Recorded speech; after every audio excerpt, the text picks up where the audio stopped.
Hello, welcome everyone. Welcome Scott.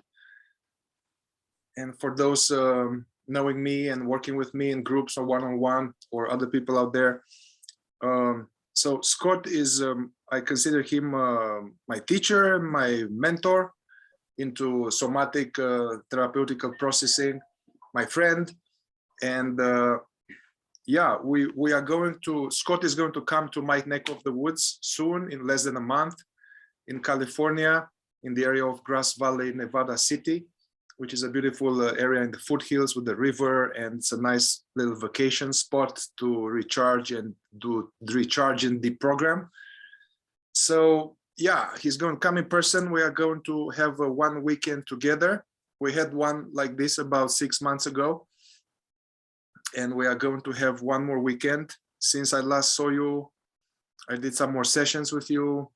I got deeper into the Kiloby inquiry modality, and basically just got deeper for me on myself and using it with people. Basically, I'm using this KI with people and myself every day, one way or another. And I'm still stoked about it. I choose it because it works, it's effective, not because of any other ulterior motives or kickbacks or whatever they call it in the medical field. So, yeah, I'm really happy about this. We decided to have the trainings. I think that in my area, there are more and more people that are already familiar with Kiloby inquiries and somatic investigation from awareness. So it's not going to be from scratch. We are planning to do it less pedagogical, but more like people have already some tools and they can use them, a large majority of them here in my area. So we can just jump and use them for certain themes.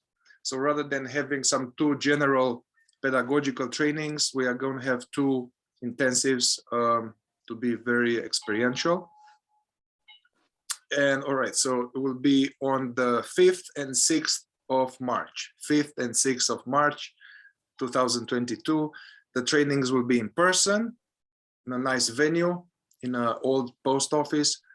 And at the same time, we can have it available for people online from Europe or whoever they come from the Kiloby platform members area. So we're going to both online and in person. They're going to be affordable. You will also receive the links to the training so you can study afterward. And the trainings will be on these two topics. The first day, Saturday, will be on the topic of relationship. And the other one will be on freeing ourselves from addiction or working with addiction compulsion. All right, so Scott, about this,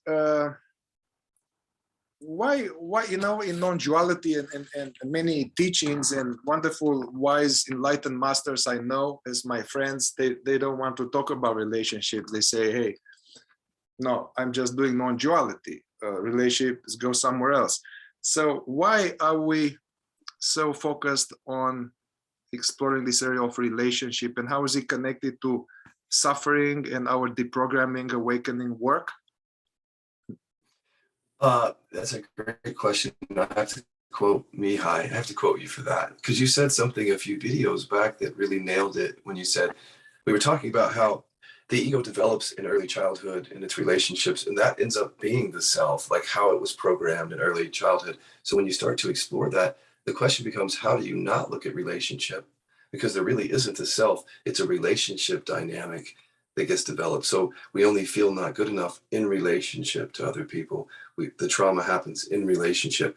These are all the things we're now storing in our system. So when we start to do that discovery about what the self is, it feels very obvious to me that we ought to look at the relationships, since that's where that formed for us. And it brings up all of our stuff. As you know, all relationship has the way of showing us the things that we can't see, that we're still believing. And just for anybody who's listening who might think we're talking about romantic relationships, we're not limiting it to that at all. It's all relationship, really. And so it's very broad in that way. And I think a lot of people can benefit from what we're going to say that day. Yeah, in my evolutionary path, for a large percentage of it, I thought relationships are not connected to awakening, not connected to awareness work. And there was a big mistake and a big waste of time and a lot of suffering, which, you know, was a good use of the time to suffer until I understood certain things. That, yeah, these so-called limiting beliefs, I'm worthy, you know, I don't deserve love and affection, I cannot be myself, I have to hide, I'm not lovable, can't trust men, I can't trust women, I can't trust love. Anyway, all of this, they formed in relationships with someone. They are not in ether, in the primal emptiness. They were formed in relationships. And in the first imprints, they are very deep imprints. They create all these automatic behaviors, strategic adaptations, automatic pulling away or needy, clingy. And so they are playing out now. Whenever we have a good relationship where we have strong attraction, this is going to play out again. This happens very often. People are doing deep spiritual work on their own.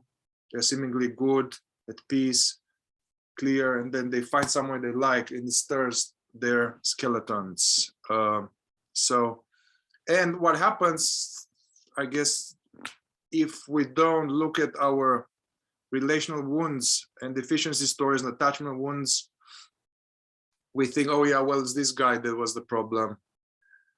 It's not me. We don't look at it. Basically, it's very likely we repeat some very similar version of what we had before. This is torturous, you know. I think you have done it. I have done it.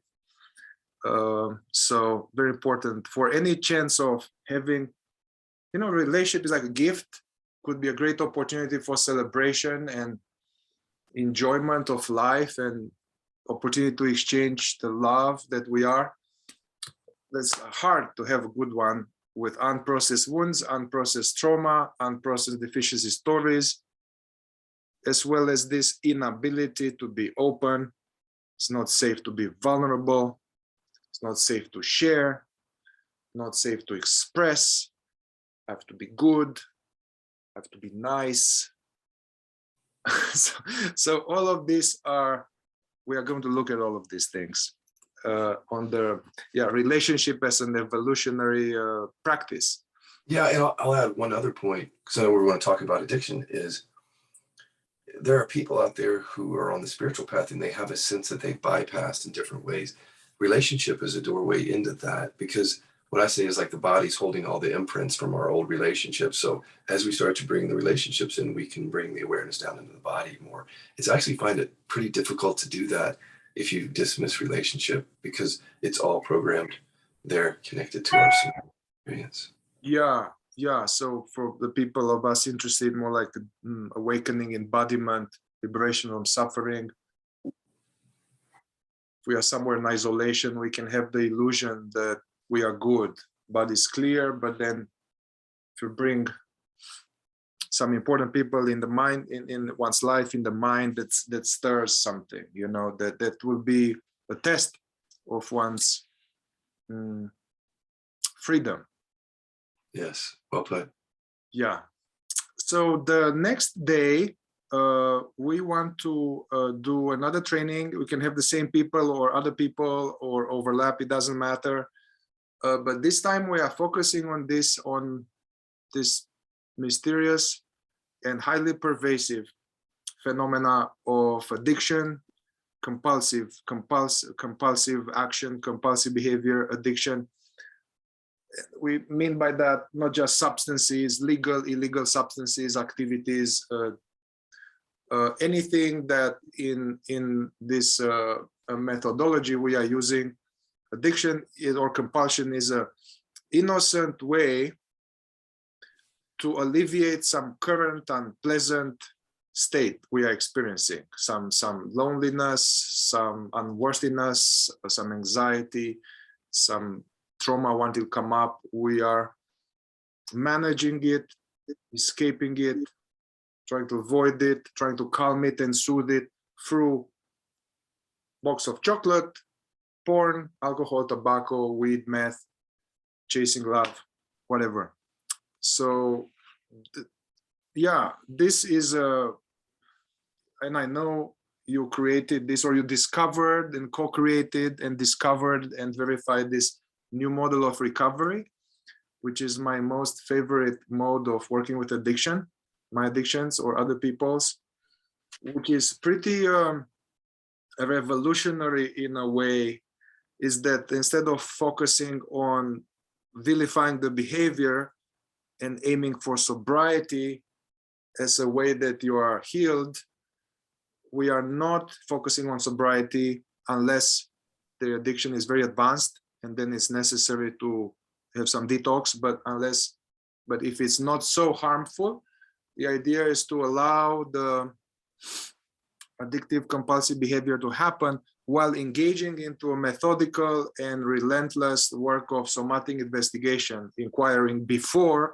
use, after use, with the aim to go to the drivers, what you call the drivers, which is what the suffering that we have that we are trying to manage. So yeah, this is a very subtle yet simple, direct, almost Taoistic way of looking at things. Also based on this thing that what you resist persists. So even maybe I'll give the floor to you. You created this. So yeah, what are some surprising, unusual, let's say, principles of this new model of recovery? And there's a few things I think that we've discovered that people would want to hear about. Like, for example, did you know that your desire to quit and trying to manage something can actually strengthen and is strengthening compulsion? Like, so many of the old programs are designed to get you thinking about how you need to control, manage, or stop.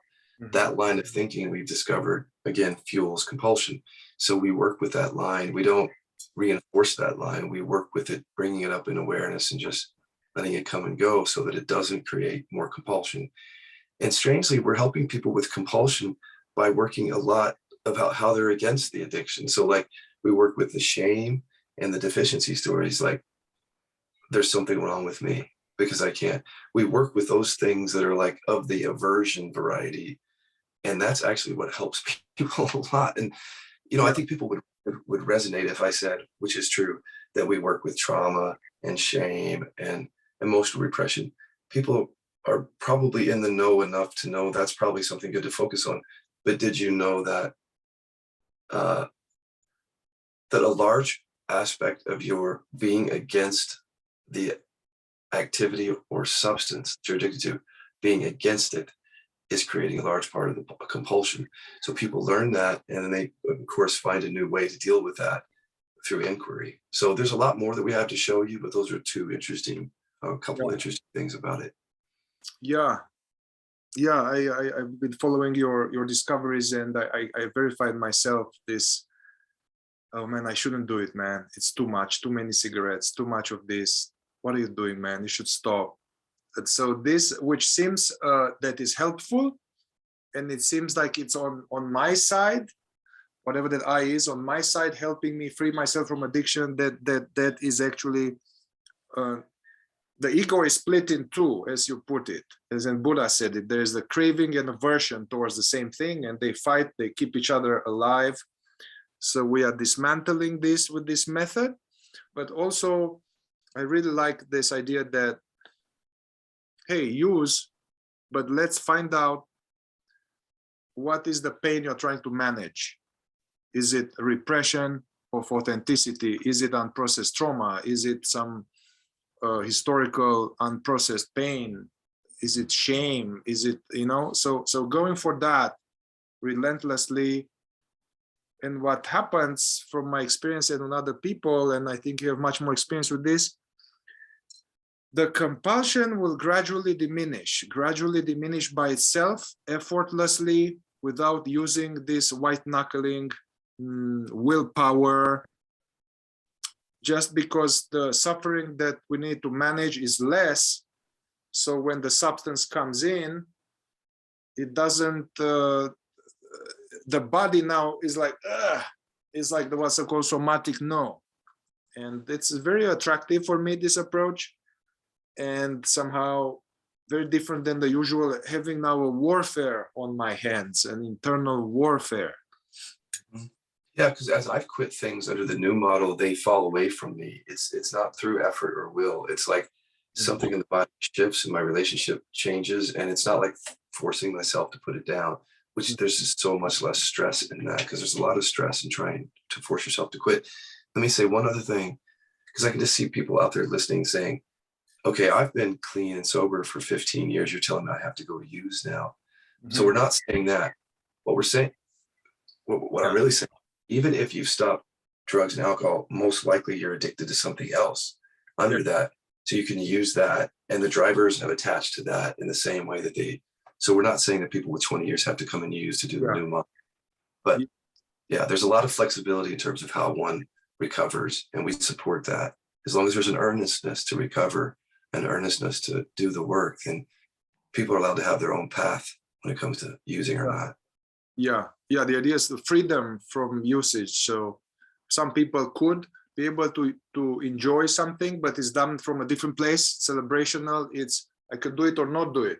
You know, like I can see I have this with chocolate. Many people are addicted to chocolate, but I can have a chocolate or two a week and it's okay. I don't need to have a chocolate. You know, I would like to have this relationship towards other substances. You know, I can see how it is. The same with beer. You can have a beer or two twice a week. I don't need beer. So we are aiming towards that freedom. Yes. I know that our time is limited. So also this second training, it's both of them, they are good for people we want to work on ourselves on deprogramming. It's good for any practitioner, therapist, clinician, guide. Yeah. And so there will be links to, you can come to one event, the other event, on both events, there will be a discount for both events.